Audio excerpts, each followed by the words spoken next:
नमस्कार, मैं आशीष पर्वतारोही। आपका स्वागत है शिक्षा क्रांति मंच पर। हम हैं अपनी स्वच्छ भारत यात्रा पर और हम पहुंचे हैं इस समय राजकीय प्राथमिक पाठशाला टुटुल में। मेरे साथ है इस समय इस विद्यालय की मुख्य अध्यापिका श्रीमती मीना जी। तो आइए उनका स्वागत करते हैं और उनसे जानते हैं हमारे द्वारा की गई आज की इस गतिविधि के बारे में कि किस तरह से उनका दृष्टिकोण रहा और किस तरह से ये जो हमने आज गतिविधि की है, यहाँ पर वृक्षारोपण किया है और बच्चों को कुछ पौधे भी दिए हैं जिन्हें वो अपने घर पे लगाकर उनकी देख रेख करेंगे और भविष्य में हमें जो है उसके बारे में जानकारी देते रहेंगे कि उस वृक्ष ने कितनी वृद्धि की है। तो मैम, बहुत बहुत स्वागत है आपका हमारे मंच पर।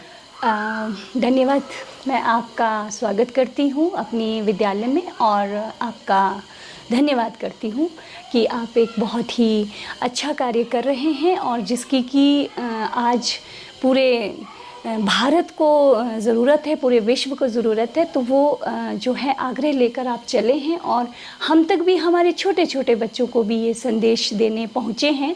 और जैसे कि आज आपने ये वृक्षारोपण जो है पाठशाला में भी किया है, बच्चों के द्वारा भी किया है, तो छोटे बच्चों का क्या रहता है कि जो ये करके देखते हैं वो इनको जो है एक स्थायी तौर पर जो है एक उनकी आदत बन जाती है। वैसे तो हम समय समय पर बच्चों को भी ये चीज़ें, क्योंकि पाठ्यक्रम से भी जुड़ी हैं और एक अध्यापक होने के नाते हमारा दायित्व भी रहता है इनको जो है इस चीज़ से जोड़ना, अपने पर्यावरण से जोड़ना। तो लेकिन जो आप लोगों के साथ बच्चों ने सीखा और उनके साथ इंटरेक्शन किया और जो अभी वृक्षारोपण किया है और बच्चों को भी आपने बोला है करने को और उसकी जो देखभाल करने को बोला है, तो इससे जो है हमें भी बच्चों की जो है काफ़ी सारी गतिविधियों के साथ करने में जो है हेल्प मिलेगी। क्योंकि आज की जो न्यू एजुकेशन पॉलिसी है उसमें यही सिखाया जाता है कि हर चीज़ को बच्चे को करके सिखाया जाए। तो इसके लिए मैं जो हूँ आप लोगों की बहुत बहुत धन्यवाद करती हूँ आपका कि आपने हमारे बच्चों के बीच में ये सब कुछ करके दिखाया और उन्हें के अंदर जो है ये आदत अभी से हम डालेंगे तो ये उनके भविष्य के लिए जो है बहुत ही अच्छी रहेगी, मतलब। और जो वो घर तक भी उनका जो ये मैसेज जाएगा वो एक बहुत अच्छी बात है कि वो अपने घर पे जाकर ये चीज़ें सिखाएंगे। तो इसके लिए मैं आपका धन्यवाद करती हूँ और आप समय समय पर दोबारा भी आते रहें हमारे बच्चों को इस तरह की चीज़ें बताने के लिए। तो धन्यवाद आपका। तो मैम, जैसा कि आपको पता है कि जो स्वच्छता है हमारे जीवन के एक मुख्य अभिन्न अंग है और उसके बिना जो है मानव जीवन की कल्पना काफ़ी मुश्किल रहती है। तो जिस प्रकार से आप एक शिक्षिका हैं और बतौर शिक्षिका आपका किस तरह से आपकी भूमिका रहती है और किस तरह से आप बच्चों को सिखाती हैं सफाई के महत्व के बारे में? जी, जैसे कि सबसे पहले तो अगर हम सफाई की बात करते हैं तो वो उसमें सबसे पहले व्यक्तिगत स्वच्छता ही आती है। जी बिल्कुल। तो व्यक्तिगत स्वच्छता में हमें बच्चों को ये आदत सिखाने के साथ साथ डेवलप भी करनी होती है। जैसे कि बच्चों को ब्रश करना, तो यहाँ पर सभी बच्चों को ये नहीं बोला जाता कि आपने ब्रश करके आना है केवल। हमने उनके अंदर ये आदत डालने की पूरी कोशिश की है कि बेटा रात को सोने से पहले आपने ब्रश करना है। क्यों करना है?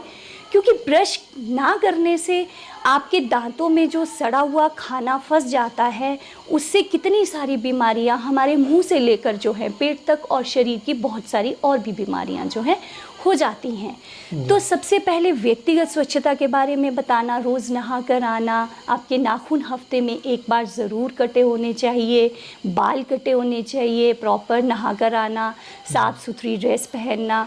तो इसके लिए बहुत सारी एक्टिविटीज़ हम बच्चों को इसी तरह से इंग्लिश में भी करवाते हैं। जो हमारी प्री प्राइमरी के बच्चे हैं उनको थोड़ा पोएम्स के द्वारा सिखाई जाती हैं ये चीज़ें जो वो करके देखते हैं।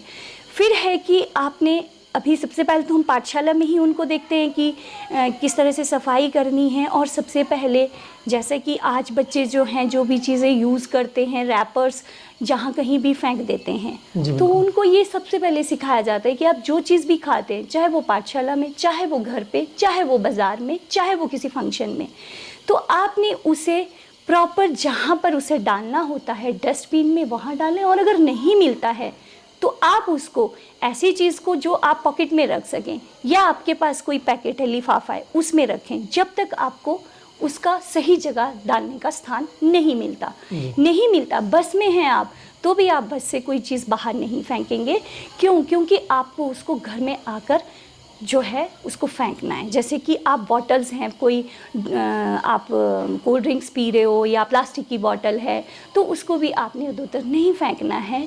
तो इस तरह से छोटी छोटी चीज़ों को हम सिखाते हैं ताकि वो जो स्कूल में कर रहे हैं वो घर पे भी अपनी आदत उसी तरह से डेवलप करें। तो थोड़ी थोड़ी कोशिश रहती है सर हमारी छोटे बच्चों के साथ उनके स्तर के अनुसार। जी, बहुत बहुत धन्यवाद मैम आपका इतना कीमती समय देने के लिए। ये थी श्रीमती मीना जी, मुख्य अध्यापिका प्राइमरी स्कूल टुटुल के। तो इनके आपने विचार सुने और इनका दृष्टिकोण भी देखा, किस प्रकार से स्वच्छता और पर्यावरण के प्रति इनका दृष्टिकोण है। और हमारा आपसे भी यही आग्रह रहेगा कि आप लोग भी पर्यावरण के प्रति जागरूक रहें, जागरूक बने और स्वच्छता का ध्यान रखें, वृक्षारोपण करते रहें ताकि आपकी आने वाली पीढ़ी को जो है एक अच्छा वातावरण, स्वच्छ वातावरण देकर जाएं। और अंत में मैं अपनी कुछ लाइनों के साथ ही यहीं पर विराम दूंगा अपनी वाणी को कि 2047 में जब भारत की आज़ादी के 100 वर्ष पूरे हो जाएंगे, जब हम शताब्दी महोत्सव मना रहे होंगे, तो भ्रष्टा से नहीं स्वच्छता से, विवाद से नहीं संवाद से आज़ादी का शताब्दी महोत्सव मनाएंगे और भारत को जो है भ्रष्टाचार मुक्त स्वच्छ भारत बनाएंगे। मिलते हैं आपसे अगले सत्र में एक नए प्रश्न, नई पहचान, नए संस्थान पर। तब तक के लिए जय हिंद, जय भारत, जय विश्व।